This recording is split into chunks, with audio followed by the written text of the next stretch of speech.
Hello, and welcome to None of the Above. My name is Steve Nemerovski, and I'm your host. On None of the Above, we talk about why the political system is dysfunctional and polarized, and on every show, we try and talk about how to fix the system. I mean, let's face it, you can talk about why it's broken, but if you don't talk how to fix it, we're wasting each other's time here. Got a really neat fix today, and it's a neat fix that comes from a terrific book I just finished reading. Let me hold it up here for you, called The iCandidate. The iCandidate, and it's by David and Michelle Gardner. The iCandidate by David and Michelle Gardner. And we're going to talk about their book today because I think they bring an idea to really everybody that is such a fresh, great idea that if we could only implement it, we could turn this whole political system on its head. So I think without further ado, we ought to get to the iCandidate and to the Gardners. David and Michelle, welcome to the show. Hi there. Thank you for having us. So a terrific book, and I want to talk about the book, but first a little bit just about you guys. David, you start out in the world of writing. You're a journalist, correct? I'm a journalist, yes, for many years standing. I covered the US for a couple of British newspapers. I've covered 5 presidential elections now for 2 papers, and I write books and pretty much in that field. So you covered presidential elections, so you've seen a bit of everything, right? Literally a bit of everything. I thought I'd seen everything, but maybe not so. Not until this year has extended those limits, rather. Just when you think you've seen everything, you know you haven't, right? Pretty much. And you've got some pretty interesting elections on, what do you say, on the other side of the pond, so to speak, they call it? Or? Yeah. Oh, yeah. And you have one coming up, right? Yep, couple of days. Yeah. Be interesting. I know it's a personal question. I don't like asking a personal question on the show, but did you vote in America, or do you still vote back home in England? We actually vote over here. Yeah. Vote over here. Yeah. You have to have lived in the country for the past 5 years to vote in the UK. Oh, interesting. So even though you're on assignment and you work for a newspaper, because you've been here for a certain length of time, you lose your right to vote? There may be ways you can do it. We haven't done those. We've been here 20 years, so we're pretty much embroiled in this whole system. Oh, great. And Michelle, we were talking before the show. I tried to make you into a journalist, but you're a nutritionist, right? I'm a nutritionist, yeah. So a little bit different to the subject we're talking about. But I have always done some kind of writing, but more on the creative side. So our collaboration is more here. Dave's, professional journalism experience and political experience, and my creative powers, if you like, have come through to sort of knit our ideas together. So again, I want to talk about the iCandidate. Before we get there, my viewers know I've written a couple books, and you've just written this great book together, and David's written some books. I just want to talk a little bit about that, because I have a lot of friends that say to me, well, I had a great idea for a book, and I just can't get started. I just can't get this going.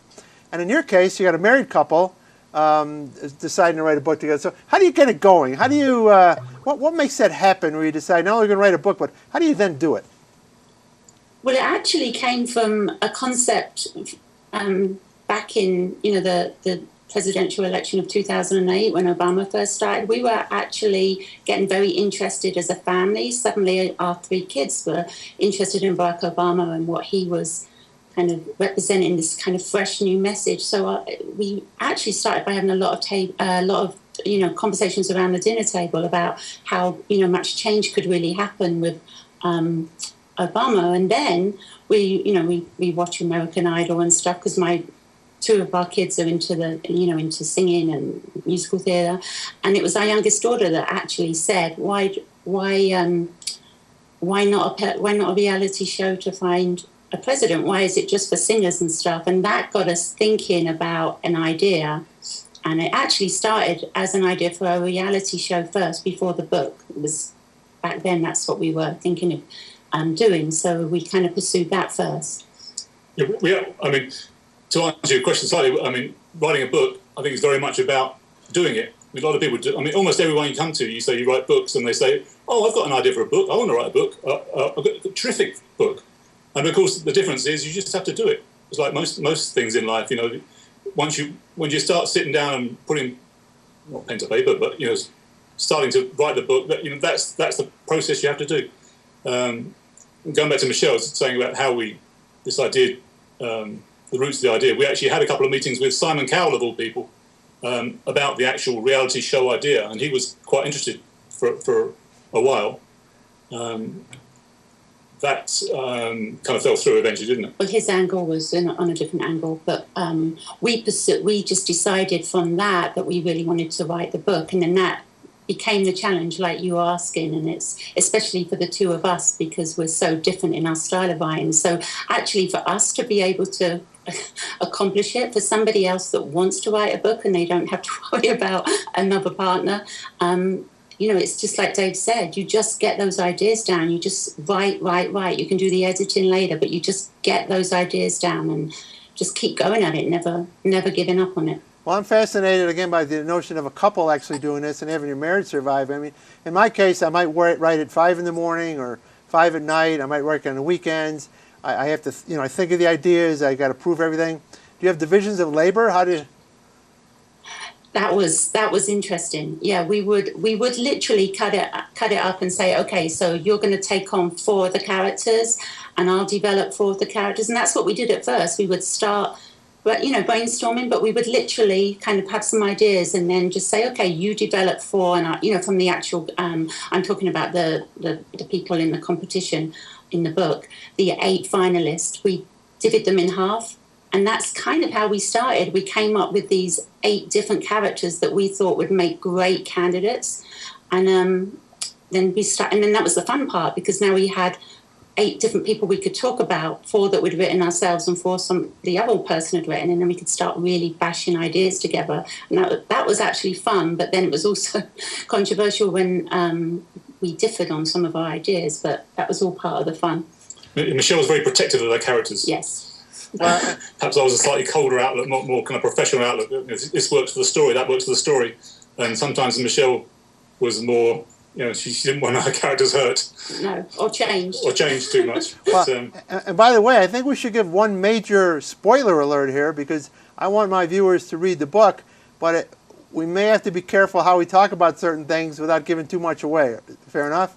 Sure, yeah. The essence of it, is... As we said, it's a political reality show to find the President of the United States. And that's how the whole genesis of the idea started out, and that's how we started the book, with that idea in mind, that we basically have a kind of American Idol type show, being kind of superficial about it, but where people from different walks of life would literally audition for a show, and they would go through different processes, testing their kind of intelligence, their physical skills, their judgment, their also all different kind of challenges, and then the idea was to focus it through.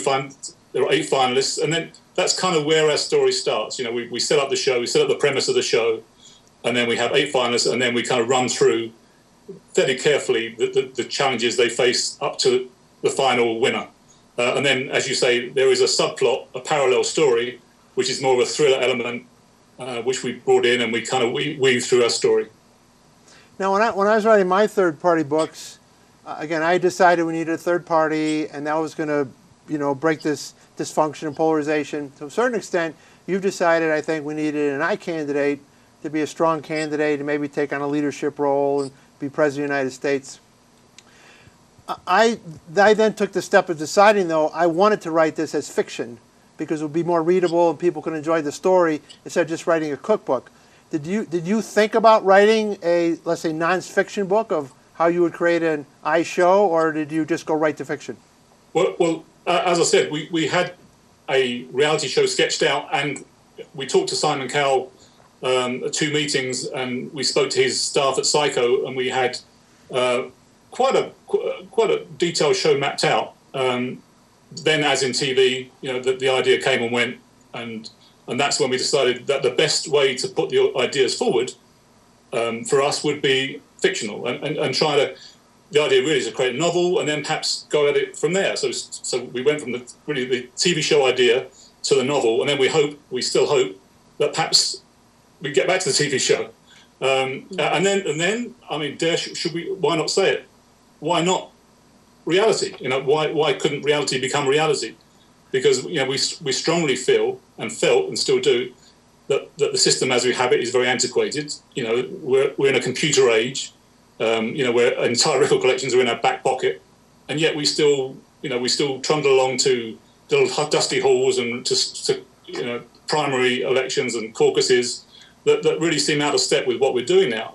And a comparatively small number of people voting still, just over half. I think, 58% of the eligible voters in the 2016 election voted, which, is terrible, really. We want to make it easier for everyone. Well, we want to bring the idea forth of someone who can make it easier for everyone to vote and want to vote because they've really got to know the people almost in a, like you say, like in a reality setting, so that everybody sits down with the family. So it's not just the mum and dad, it's the kids, they're involved. Just like it was when we came up with the concept, it was based on our family talking about it. So if everybody's sitting there watching a show every week where they can get to know these contestants in that kind of fun setting almost, you get to know them in every aspect of their life and really get to see what they're about. We feel that would encourage more people to vote. Well, I agree entirely. I just taped the show before this one, and my last guest mentioned that more people participate in and vote on American Idol than do in the presidential election. So we just had that on the last show too. Really? Well, did you have a choice between doing this in America versus England, or did you decide you were only going to do America? We just thought because we live here, we're American citizens, this is our life, our kids have been brought up in this system, that we wanted to do it here first. I mean, if it took off everywhere, why not everywhere? Yeah, certainly it was, for fictional reasons, it was slightly easier to do here because it's a presidential election. We're voting for a person rather than a party. In the UK, the Prime Minister is the leader of the victorious party, the majority party, so it will be slightly more complicated. But the idea is essentially still the same. And one of the things I loved about writing books, I don't consider myself an author, and I said I had this vision for fiction. I just love creating this world, and I think you guys had this fun. Like, each created 4 characters who were going to be the main characters, and there's nothing more fun than that, is it? Oh, totally. You could totally get lost in that world, and that's what I loved about it. And bringing to life those characters is pretty much nothing like it. It's fun. And it sounds like you had the same fun. Yeah, I loved it. So you mentioned each of you got 4 of the final characters. Did you flip a coin for who was going to be the successful iCandidate? How did you decide who was going to be that one? Sure. I kind of told him which 4 I wanted to do. You can see who's the boss around him. There you go. Because, again, I don't want to give the thriller aspect of it, and there's this, you weave so many plots through your book. I don't want to give the plots away. That's the spoiler alert part. But you could have had almost any of your people win and gotten to the same place, perhaps other than Tom. Tom might not have fit into the spy novel aspect of it, but almost anybody else could have. He did pretty well. I wanted him to win.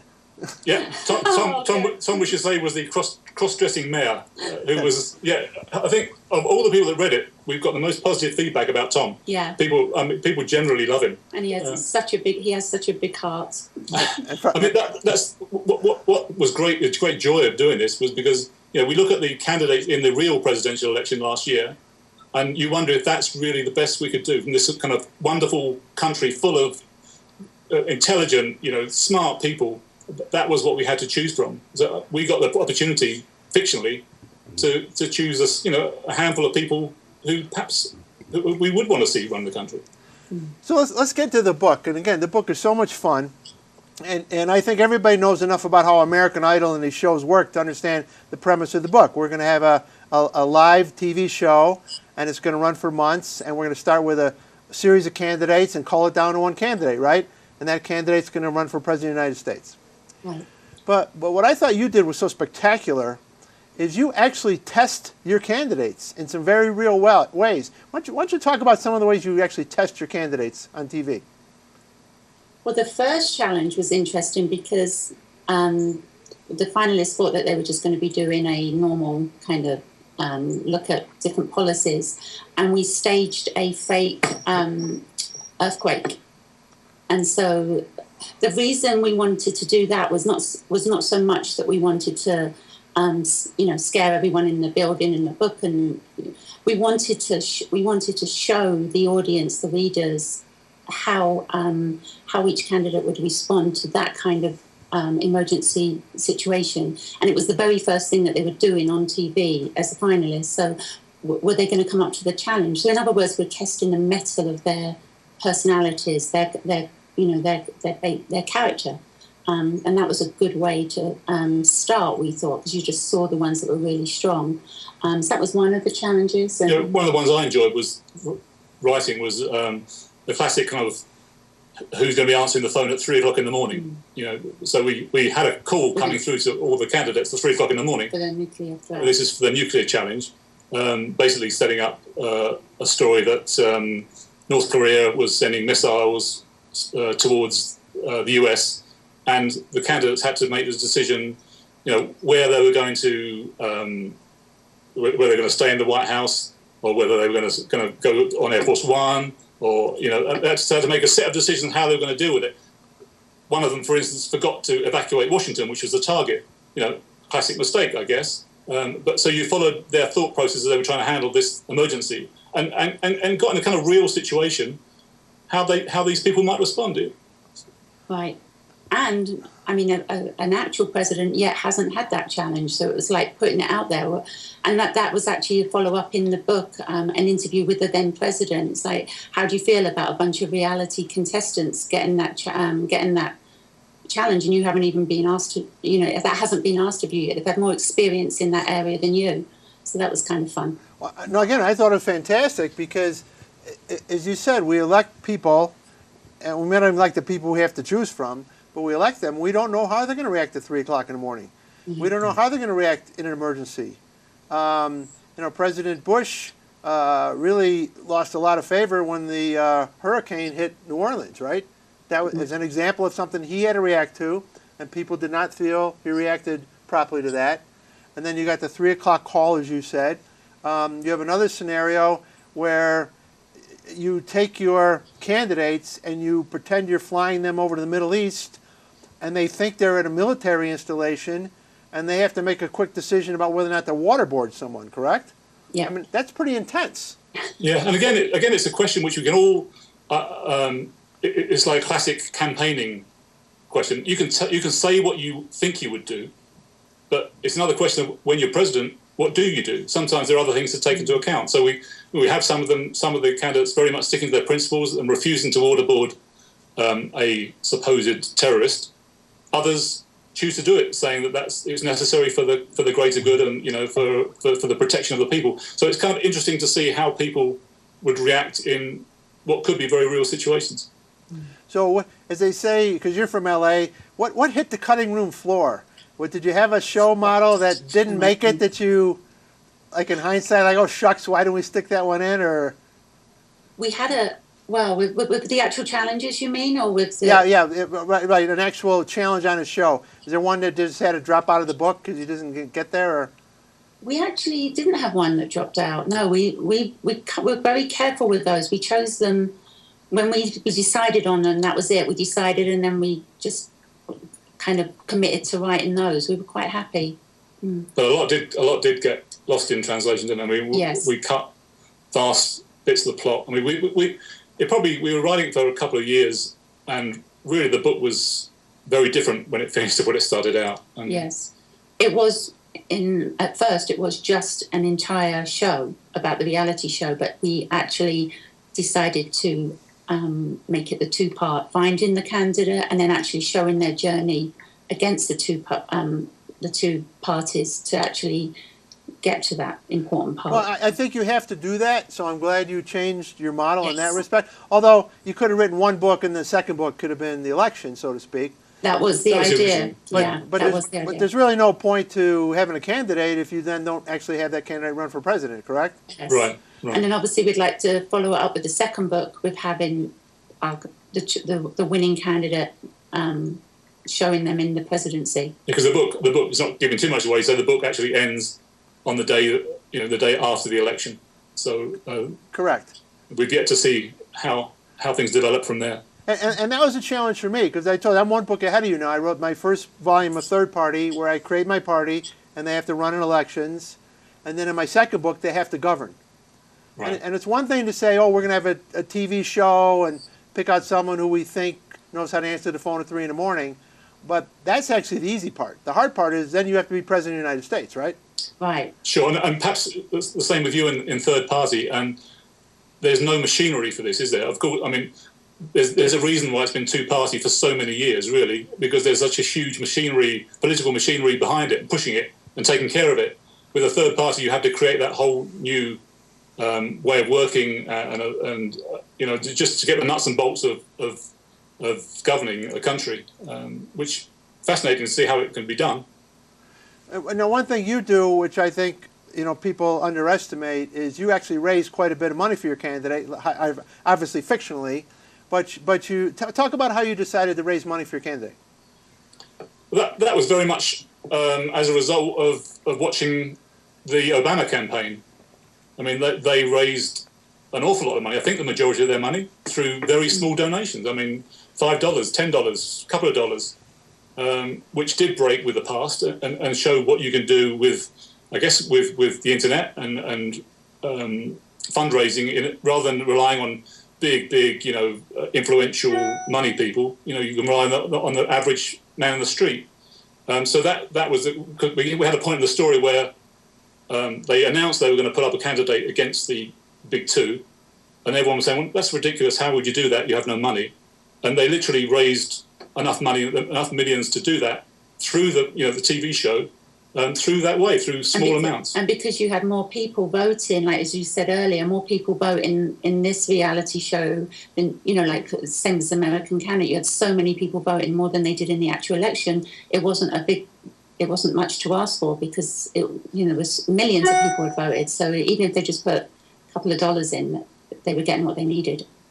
Now, it seems to me, and actually in the race for president and the election is actually happening, as much as I love the book, my one disappointment is I think that you did not get into the nuts and bolts enough for me of how they leveraged their celebrity status and how they were going to use the internet and that part of the world to help win the election. Maybe I just didn't focus enough on it, but it seemed to me you put a ton of energy, like I said, these amazing ideas on the iCandidate part, and you didn't give me as many bells and whistles as I thought you might give me on the election side.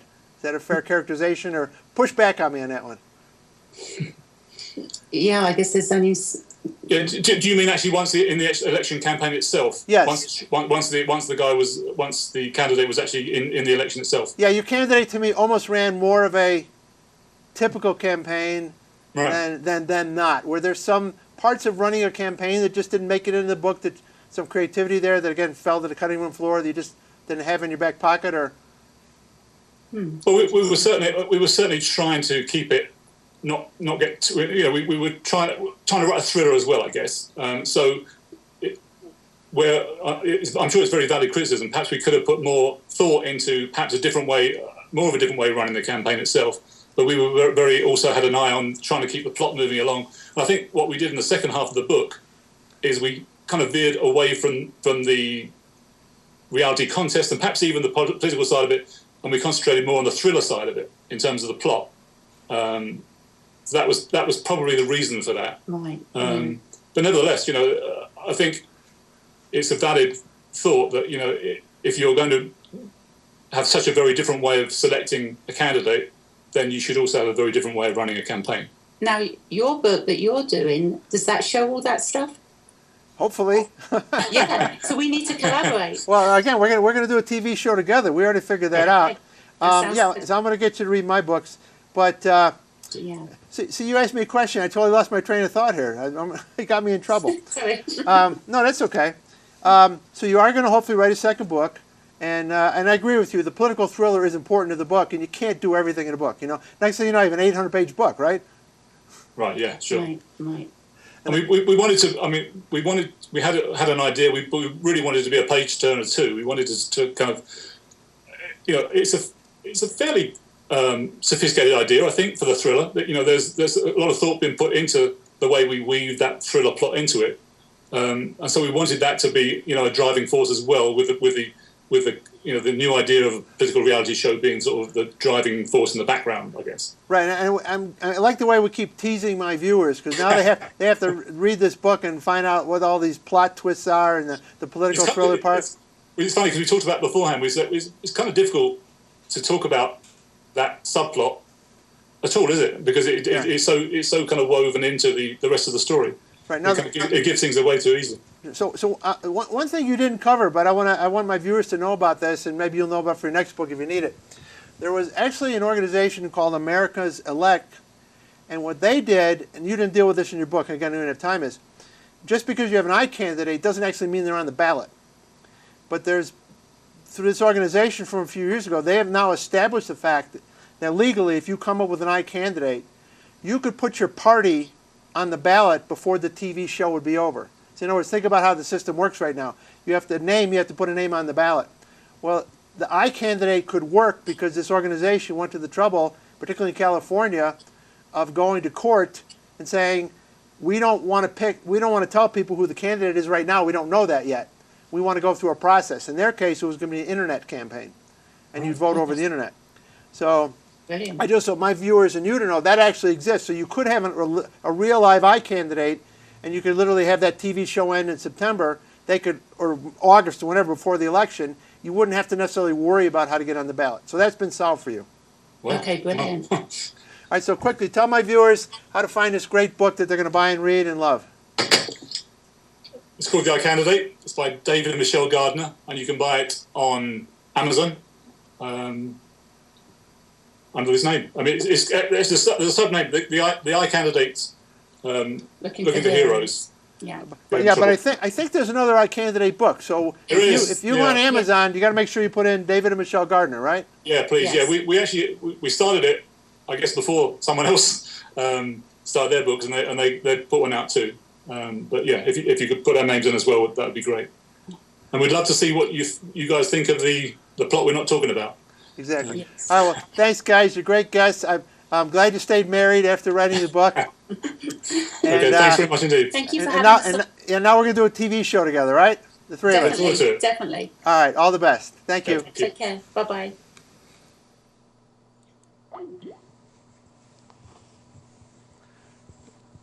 Well, I certainly hope you enjoyed that show. We always want to have an educational show. We want to entertain.